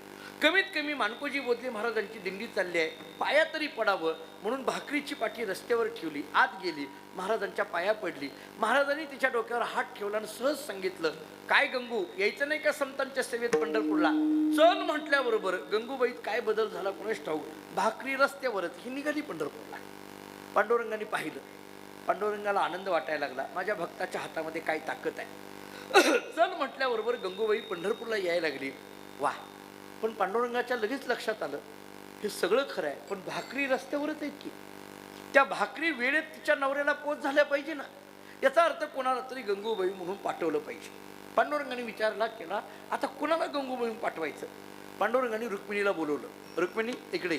रुक्मिणी मातेने विचारलं काय? काही नाही, ताबडतोब गंगूबाईसारखं रूप घे, तिच्यासारखी साडी परिधान कर, त्या गावामध्ये जा, भाकरीची पाठी उचल आणि तिच्या नवऱ्याला नेऊन दे बरं, जा लवकर. रुक्मिणीने सांगितलं, असली कामं करायला लग्न केलं नाही, जमायचंच नाही म्हटले आपल्याला. उचनीचं काही नाही भगवंत, काय आहे का नाही म्हटले. कोणतीही कामं सांगत राहता, अजिबात जमणार नाही. भगवंतांनी सांगितलं मी तुला सांगतोय, रुक्मिणीने सांगितलं मी तुम्हालाच सांगते, जमायचं नाही. आता काय करा? देवाने विचार केला, बायकोच ऐके ना तर सांगायचं कुणाला? देवाने विचार केला, काम काय आहे? गंगूबाईचं रूप घ्यायचं आहे, भाकरी उचलायची आहे आणि तिच्या नवऱ्याला नेऊन द्यायचे. आपल्याला अवघड आहे का? गंगूबाईचं रूप घ्यायला आपल्याला अवघड आहे का? अनंत रूपे अनंत वेशी देखील मी त्यासी, आपल्याला कोणतंही रूप घेता येतं. देवाने विचार केला, आपणच गंगूबाई होऊन जायचं, दुसऱ्याला सांगायचं नाही. आता मी एका घरी गेलो, मोठे महाराज होते, आणि घरी गेल्यानंतर पाणी स्वतःच द्यायला लागले, चहा स्वतःच द्यायला लागले, चहा नाश्ता स्वतःच द्यायला लागले, सगळं स्वतःच करायला लागले. मला ते कळेना. मी आपलं त्यांना म्हटलं, हो तुम्ही स्वतःच सगळं का करायला लागलात, कोणाला तरी सांगा ना. त्यांनी सांगितलं, नाही दुसऱ्याला सांगायचं आपल्याला आवडत नाही. आतून आवाज आला, यांचं कुणी ऐकतच नाही. मग लक्षात आलं हे का करायला लागते, काही काही असं कळत राहतं. देवाने विचार केला, बायकोच ऐके ना तर आता सांगायचं कुणाला. देवाने स्वतः गंगूबाईचं रूप घेतलं. नीट ऐका. त्या गावामध्ये गेले, ती भाकरीची पाठी उचलली, डोक्यावर ठेवली, शेतात आले. संतू पवार कामं करत होता. त्यांनी बघितलं आपली बायको आली, त्याला माहित नाही हा देव आहे. बाकीची कामं सोडली, आंब्याच्या झाडाखाली येऊन बसले. या गंगूबाईने हातात भाकरी घेतली, चटणी घेतली आणि त्या संतू पवाराला खायला दिली. गंगूबाई म्हणजे सामान्य का? कोण आहे? पांडुरंग. पांडुरंगाच्या हातून भाकरी मिळायला लागली. संतू पवार किती भाग्यवान आहे. एक घास खाल्ल्याबरोबर त्याला वेगळीच चव लागायला लागली, कारण हात पांडुरंगाचा लागलेला होता. वेगळीच चव लागायला लागली आणि तो संतू पवार म्हणायला लागला, गंगू नेहमीपेक्षा तुझ्या हाताला फार वेगळीच चव आली आज. त्याला माहीतच नाही हा हात नाही जगन्नाथ आहे. ते म्हटले घ्या जेवा. नेहमीपेक्षा 2 भाकरी जास्त खाल्ल्या. संतू पवारांनी नेहमीपेक्षा 2 भाकरी जास्त खाल्ल्या. मी एक गमतीने वाक्य सांगू, ऐका. संतू पवाराने नेहमीपेक्षा भाकरी 2 जास्तच खाल्ल्या. का सांगू? मला सांगा, खाऊ घालणारा कोण होता? देव. जरा पुढलं बोलू. जिथं देवाचं भजन चालतं तिथं माणसं कमी खात नाहीत, देवाच्या हातून कमी खातील का? माझ्याकडे बघून तरी वर बोला. आहे का? आता देवाचा हात लागलेला, त्याला तृप्ती होती महाराज, त्याला चव होती, तृप्त झाले. सायंकाळ झाली, कामं आटोपली. संतू पवार शेताकडून घराकडे निघाला. या गंगूबाईनी म्हणजे पांडुरंगाने विचार केला, खरी गंगूबाई येत नाही तोपर्यंत आपली सुटका नाही. देव अडकतो तो असा. शेतातून घरी गेले. घरी गेल्यानंतर घरातली कामं झाडून काढण्यापासून चुली पुढची कामं केली. 1 नव्हे 2 नव्हे 5 दिवस ही गंगूबाई पंढरपूरला पोहोचली, प्रदक्षिणा केली. परतीच्या प्रवासाला लागल्यानंतर तिच्या लक्षात आलं भाकरीची पाटी रस्त्यावर आहे. 5 दिवसानंतर रडायला लागली. माणकोजी महाराजांनी विचारलं काय झालं? ते म्हटले काही नाही, मी तुम्हाला कोणाला न सांगता गावात मी तुम्हा सर्व संतांच्या सेवेत पंढरपूरला आली. माझ्याबद्दल काय बोललं जात असेल, काय करायचं? माणकोजी महाराजांनी सांगितलं काळजी करू नको, मी येतो तुझ्याबरोबर. महाराज तिला घेऊन संतू पवाराच्या दारात गेले आणि मोठ्याने हाक मारली, संतू पवार आहेत का? ही हाक संतू पवारांनी ऐकली आणि स्वयंपाकघरात काम करणाऱ्या गंगूबाईनी म्हणजे कोणी? पांडुरंगाने. देवानी ऐकली. देवानी विचार केला, ज्या आरती माणकोजी महाराज आले त्या आरती खरी गंगूबाई आली. आपली सुटका झाली. पलीकडल्या दरवाजानी पंढरपूर. संतू पवार बाहेर आला आणि पाहतो तर माणकोजी बोलले महाराज. महाराजांना विचारलं, महाराज तुम्ही कसं काय आला? मला बोलवायचं, मी आलो असतो चौकामध्ये. नाही बाबा, लक्ष दे म्हणले. संतू पवार, तुझी बायको गंगूबाई गेली 5 दिवस झालं आम्हा सर्व संतांच्या सेवेत पंढरपूरला आलेली होती. मनात काही वाईट विकल्प आणू नको, तिला आम्ही माघारी घेऊन आलोय. संतू पवारांनी सांगितलं, महाराज तुम्ही नको ती डोक्यात माझ्या का घालायला लागलाय? माझा संसार बरा चाललाय. उलट गेल्या 5 दिवसामध्ये तिनं एकदाही भांडणं केली नाहीत. देवाने विचार केला, आयुष्यभर नांदायचंच नाही तर याच्याबरोबर भांडायचं कशाला? आपल्याला काय आयुष्य काढायचं आहे का? उलट चांगलं चांगलं करून खाऊ घालायला लागले. आमचा आनंदाने संसार चाललाय, तुम्ही नको ती डोक्यात घालू नका. माणकोजी महाराजांनी सांगितलं, अरे मी तुला ती. तो म्हटला थांबा, मी माझ्या बायकोला बोलवतो. गंगूबाई म्हणून हाक मारली. आतून काही गंगू आली नाही, कारण आतली गंगू तर पंढरपूरला गेली. बाहेर असलेली गंगू समोर आली. संतू पवारांनी विचारलं, गंगू तू स्वयंपाकघरात होती, बाहेरून कशी काय आली? त्या खऱ्या गंगूबाईंनी सांगितलं, मालक तुमचा काहीतरी गैरसमज झालाय. मी गेली 5 दिवस झालं सर्व संतांच्या सेवेत पंढरपूरला गेलेली होती, त्यामुळे घरात असायचा प्रश्नच नाही. आता मात्र संतू पवारांना कळेल. संतू पवारांनी दोन्ही हात जोडले. माणकोजी बोधले महाराजांना विचारलं, महाराज तुम्ही म्हणतात तेही खरं आहे, पण माझा अनुभवही काही खोटं नाहीये. मग माझा प्रश्न असा आहे. तो संतू पवार महाराजांना म्हणायला लागला, महाराज माझा प्रश्न असा आहे, जर माझी गंगूबाई तुम्हा सर्व संतांच्या सेवेत पंढरपूरला आली होती तर 5 दिवस गंगूबाई म्हणून माझ्या घरात कोण कामं करत होता, कोण सेवा करत होतं? माणकोजी महाराजांनी डोळे झाकले. अंतःकरणातून ओळखलं, डोळ्यातून अश्रू यायला लागले आणि माणकोजी महाराजांनी रडत रडत त्या संतू पवाराला सांगितलं, संतू तू मोठा भाग्यवान आहे. योगी जपी तपी ज्ञानांच्या स्वप्नात जो देव जात नाही तो तुझ्या दारात आला, घरात आला, 5 दिवस राहिला. अंगावर काठी उभा राहिले. संतू पवार म्हणायला लागला, महाराज देवाने असं का करावं? जर मला कळालं असतं हा देव आहे तर साक्षात सगुण पांडुरंगाचं दर्शन तरी झालं असतं. देव माझ्या घरात यावा आणि मला मात्र पाया पडायची सुद्धा बुद्धी होऊ नये, असं देवाने माझ्याकरता का करावं? माणकोजी महाराजांनी एकच उत्तर दिलं, जो संतांची सेवा करतो त्याच्या घरची सेवा पांडुरंग परमात्मा करतो. तुका म्हणे देवा त्यांची केली पावे सेवा. ज्ञानेश्वर ज्ञानेश्वर माऊली ज्ञानराज माऊली ओला पुंडलिक वरदे हरी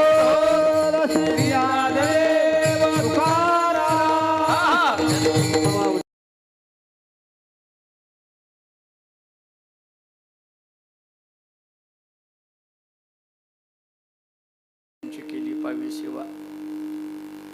ज्यांचा आवडता देव अखंडित प्रेमभाव असो झालेली सेवा भगवंताच्या चरणी, ज्ञानोबा तुकोबारांच्या चरणी, आपल्या सर्वांच्या चरणी ही सेवा समर्पित करतो. या भूमीमध्ये मच्छिंद्रगडाचा हा असणारा नारळी सप्ताह आणि मोठ्या भव्यतेने आणि दिव्यतेने या ठिकाणी साजरा होतो आहे. या मठाचे, या गडाचे अध्वर्य परमादरणीय आपल्या सर्वांचं श्रद्धास्थान परमादरणीय श्रद्धेय जनार्दन स्वामी महाराज यांच्या चरणी नतमस्तक होतो. खरं तर मी मागे याला आलो होतो फुलसांगवीला, त्यावेळेसही मी बोललो होतो, खरं तर आम्ही कीर्तन करावं आणि त्यांनी टाळ घ्यावा. आम्ही इतके मोठे नाही आहेत. खरं तर वयाचा विचार केला तर आम्ही त्यांच्यापेक्षा खूप लहान आहोत. परंतु मोठ्या माणसांचं हेच मोठेपण असतं की ते त्यांचं मोठेपण कायम झाकून ठेवतात, हेच त्यांचं मोठेपण असतं. आणि मला असं वाटतं की महाराजांकडे बघितल्यानंतर त्याची प्रचिती येते. मी तर त्यांची स्तुती करतो याच्यातला भाग नाही, पण मला एक लक्षात येतं की त्यांच्याकडे बघितल्यानंतर एवढंच लक्षात येतं की माणूस किती जरी मोठा झाला तरी त्याने संप्रदायाच्या बाबतीत किती विनम्र असावं हे त्यांच्याकडे बघितल्यानंतर कळतं. आणि म्हणून एवढा मोठा उत्सव होतोय, एवढ्या मोठ्या परंपरेचे ती अध्वर्यू आहेत. असं असून की सर्वांमध्ये मिसळून सगळ्यामध्ये राहून हा उत्सव पार पाडण्याची त्यांची जी भूमिका आहे त्या भूमिकेला मी खऱ्या अर्थाने नमस्कार करतो. आपण सगळीजण एक एकाहुनी बळीली अशी दिग्गज मंडळी या गडावर, या संस्थांवर आणि या परंपरेवर नितांत प्रेम करणारी आपण सगळी मंडळी आहात. आपण एवढ्या मोठ्या संख्येने या भव्य दिव्य मंडपामध्ये, खरं तर हा कालावधी थोडासा अवकाळी पाऊसही 2-3 दिवस झालं येतोय, अनेक प्रतिकूलता आपल्याला येत आहेत, पण त्याच्यामध्ये सुद्धा आपली या गडावरची, संस्थांवरची निष्ठा राखून आपण सगळेजण हा उत्सव या ठिकाणी संपन्न करत आहात. आपल्या सर्वांना या ठिकाणी नमस्कार करतो. स्वामी निगमानंद महाराजां असताना मी एकदा येऊन गेलो नारळी उत्सवामध्ये, त्यांचंही मला दर्शन घडलं. अशी काही मोठी मोठी मंडळी, गोरक्षनाथ बाबांची कृपा या उत्सवाच्या पाठीमागं आहे, दुलीराम महाराजांची प्रेरणा या उत्सवाच्या पाठीमागं आहे आणि स्वतः स्वामीजींची उपस्थिती आणि त्यांचं नेतृत्व या उत्सवाला आहे. आणि म्हणून पुन्हा एकदा आपल्या सर्वांच्या चरणी नतमस्तक होतो. मी अनेक वेळेला बोलतो, मी ज्यावेळेस एखाद्या गावी कीर्तनाला जातो तेव्हा तो व्यक्ती म्हणून मी जात नाही, मी ज्या परंपरेचा पाईक आहे त्या परंपरेला घेऊन मी इथं येत असतो. आणि त्यामुळे मी माझ्या परंपरेच्या वतीने मच्छिंद्रगडाच्या चरणी ही सेवा समर्पित करतो. त्यामुळे ही सेवा मला व्यक्तीला म्हणून मी मानतच नाही. स्वामीजींनी यावं, एरवी विचार केला तर माझ्याकरता स्वतः येऊन त्यांनी पंढरपुरामध्ये मला प्रत्यक्ष भेटून तारीख दिली, तेव्हा ती व्यक्तीला म्हणून दिली नाही, तर ती बोधले महाराजांच्या परंपरेला त्यांनी ती सेवा दिली होती. त्यामुळे त्याच परंपरेच्या वतीने आपल्या सर्वांच्या चरणी ही सेवा समर्पित करतो. पुनश्च एकदा ही सेवा भगवत चरणी, ज्ञानोबाराय तुकोबाराय, माणकोजी महाराजांच्या चरणी आणि या गडाच्या चरणी ही सेवा समर्पित करून या ठिकाणी थांबू. शेवटची चाल द्यायची का? हो, हनुमंत सानप आणि दिनेश महाराज.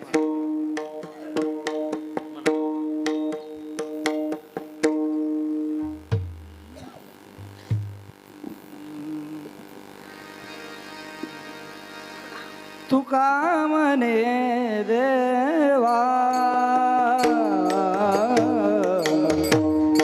तुका म्हणे देवा,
ज्यांचा